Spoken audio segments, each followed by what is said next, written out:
and the implementations from there. Tight defense with our partner, different forms of it. Our choices of offense depends on the type of defense that they have at times. Because you're going to notice at times defense tends to come first than an offensive attack. But it's not always the case. So we're here, we're in this type of position. We reach over to grabbing a piece of the cloth, if we can, like a collar. Okay, our first stage is getting the idea. We have a collar grip on the outside. Notice it's not on the inside. If I can get on the inside, that's perfect. That's awesome. Okay? But for now, we're assuming they're very tight. We're unable to do so. We grab high, right on the collar. Now, driving my elbow and forearm down towards his forearm and wrist, not up towards his fingers, his forearm and wrist. Taking my hand behind the elbow, driving up, and going for the wrist lock. So I'm basically doing a steering wheel motion. I'm driving my elbow down towards my ribs, and I'm turning towards the side. So I'm turning the steering wheel. Turning to the sides, and we finish. That was first stage. Second stage is we're focusing on the details. At times it's very tight. We have our position. I'm trying to pick up his arm. I can't. He's very heavy on this side. So every opening that I do, I replace it by coming up high. Replacing it by coming up high. So his elbow ends up placing right against my own hip. Every time I push high, I go up higher. Replacement. Higher, higher.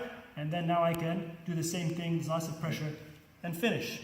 Third stage involves a circumstance in which we're not tight enough on his own wrist. So what happens is they have a lot of flexibility, a lot of space. I'm pushing up, nothing is happening, there's lots of pressure, but he might not be tapping. We replace it by placing my hand underneath here, grabbing my own forearm, and what I'm going to do is I'm going to step over, tightening it here.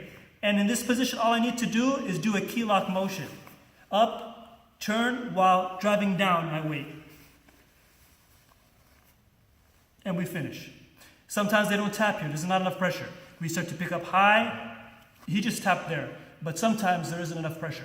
So what I can do is I can start pivoting to the side. I take my weight high, sorry Mr. White, placing my knee behind his elbow. Now it gets extremely tight, and I finish. He tapped.